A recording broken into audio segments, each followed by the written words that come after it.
By now, a lot of you have probably heard the leaked recording of Gerry Rosberg. He's the vice president at the very prestigious Columbia University in the United States. Before we just talk about this, just take a quick listen to the recording. I think when these protests go on, there is a lot of the rhetoric in the protests that is extremely, extremely upsetting to many of our students. But what are examples of that? So I think all the talk about genocide, all the talk about apartheid state and racist state, Minouche, Shafiq, you're supporting genocide. I think if you're saying that, you don't think, why would anybody be upset about that? But I think I could imagine that somebody listening to that an Israeli student being told that their state is an apartheid state, a racist state committing genocide, seems to them like an incitement of violence against them. All right, just a couple of quick points on this, because a lot of people are talking about it, but a fascinating insight into the thinking of the vice president of this university. Now, first of all, what I want to say is that you'll notice in this leaked recording that he talks about the rhetoric, okay, the rhetoric of genocide and apartheid and of Israel being racist.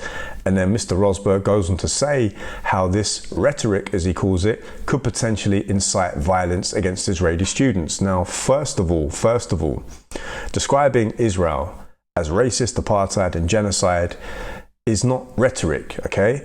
Every serious major human rights organization in the world, even Israeli human rights organizations, every serious human rights lawyer, in fact, most countries around the world acknowledge that what's happening is genocide, apartheid, and that Israel is racist. So first of all, this is not rhetoric.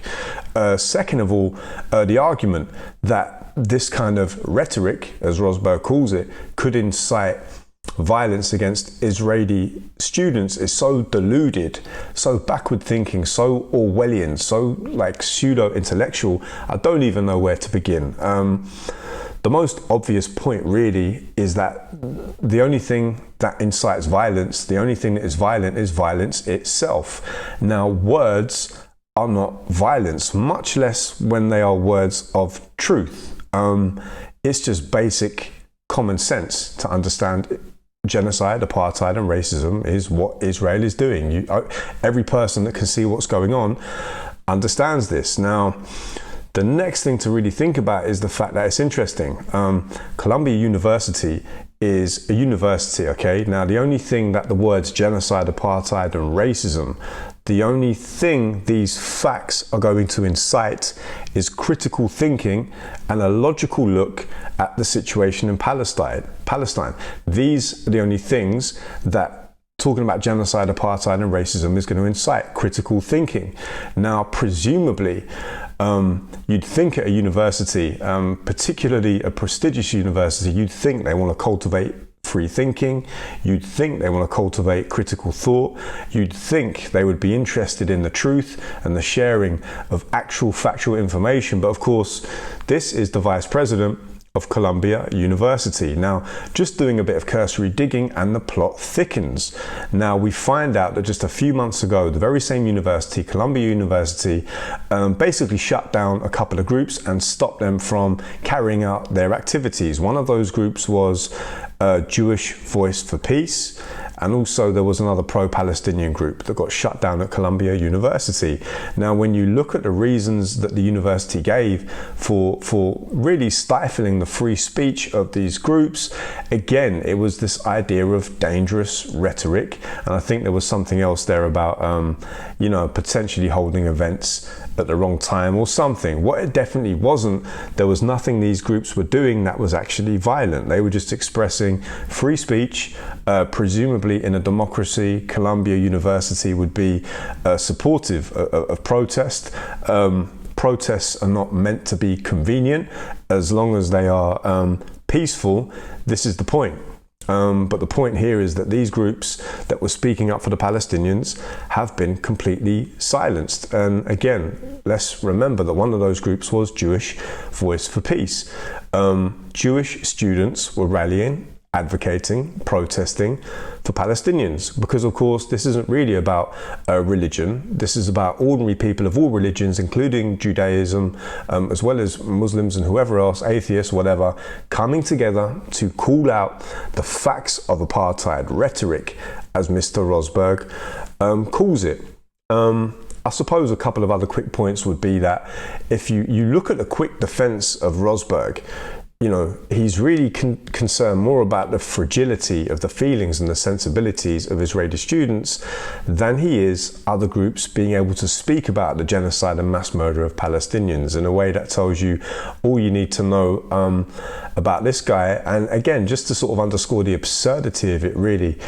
Can you imagine, I mean, it probably did happen, but can you imagine a vice president of a prestigious university, when apartheid was happening in South Africa, leaping to the defense and the feelings of white South Africans who might have been offended by people talking about the apartheid?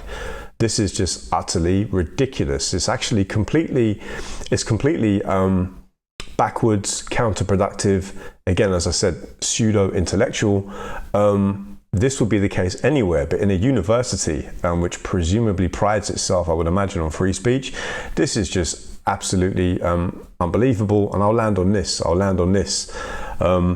There's a bit of a weird, sad irony for me, actually, that we're talking about Columbia University, which was presumably named after Christopher Columbus, who was also a European colonizer. So let's remember that when we think about the stolen land, the settlements, many of the soldiers in the Israeli occupation forces, these are often people who are born thousands of miles away from Israel.